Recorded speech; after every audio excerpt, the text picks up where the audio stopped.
Hi everyone, in preparation for the newest Jurassic World movie coming out, Jurassic World Dominion, I decided that I am going to more or less marathon every single Jurassic World or Jurassic Park movie that came before it. Which obviously means we are going to be watching the first Jurassic Park today, and more or less I'm just going to be giving a review of it in this video. And I gotta say, this is probably, actually scratch that, this is the best Jurassic Park or Jurassic World movie that has come out. And honestly, probably the best movie involving dinosaurs that has ever released. And that's just because Steven Spielberg knows how to direct movies and direct them really, really well. So let's get into why this movie is so great and so iconic. Now, I will say, for a movie as good as this one is, it kind of has a weird opening. We understand the motivations for one main character, I guess, but this more or less sets him up to be a main character, and then in the actual movie, he's just a side character who dies later on.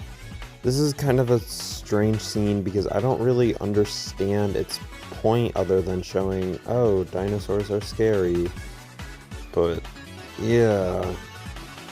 And then we move on to introducing our actual main characters in another scene that is kind of questionable.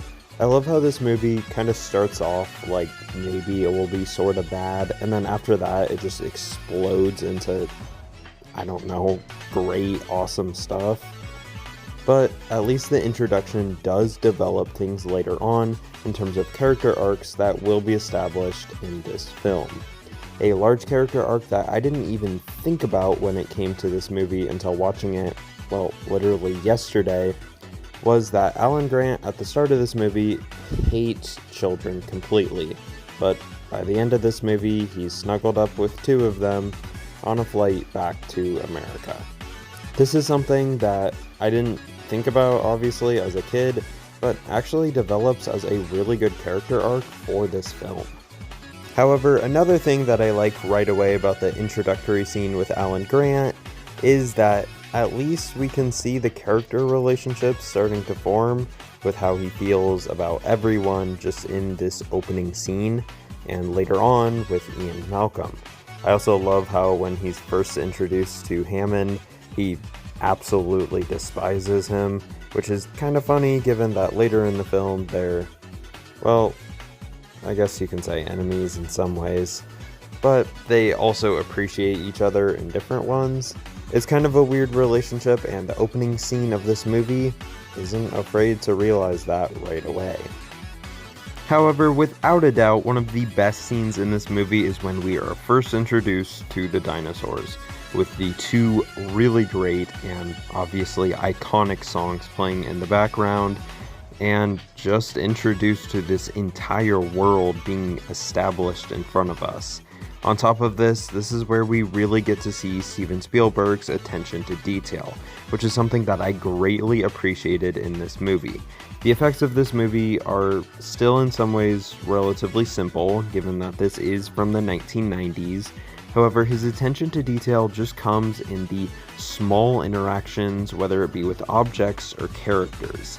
And this is something that is done so well that you might not be able to notice it at first, but once you do, you can just have a greater appreciation.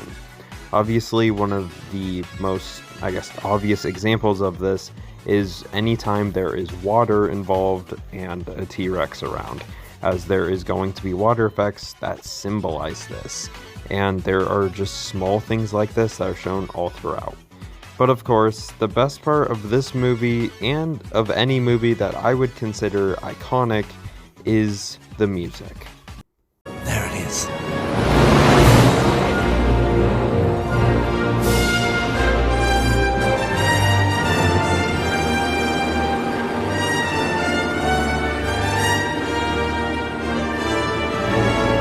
Yeah, I would love to play as much of that song as I could, because, let's be honest, it's iconic and amazing. But in general, the music of this film just leads it all the way through, and is definitely the part that I love the most, as previously stated.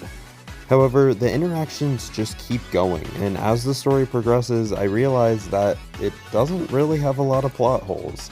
You would kind of figure for something like this movie that everything has to go wrong at some point, that it would have some sort of plot hole or a lot of inconveniences, I suppose. But this movie doesn't really have that. In fact, once we're introduced to the children, I figured that they just get insanely lucky the entire movie. And that's not really true. Well, okay, I take that back. There is one child, Tim, the youngest, who seems to get lucky literally all the time, but at some point it just kind of becomes funny. Like, this kid gets shocked by a 10,000 volt electric fence, somehow doesn't get eaten by a velociraptor in a freezer, somehow doesn't get crushed by a car not once, but twice, and gets a skeleton thrown on him that breaks on impact just inches away from murdering him. I mean, that's just funny at some point, so honestly, I can't even complain. And this movie's story also has an epic conclusion, and I know that's skipping over so much that happens, but let's be honest here, we already know.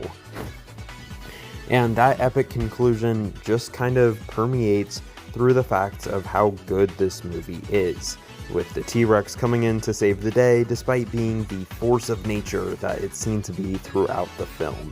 And of course, the ending with the banner waving in front of the T-Rex, and our main characters escaping the island to more epic music.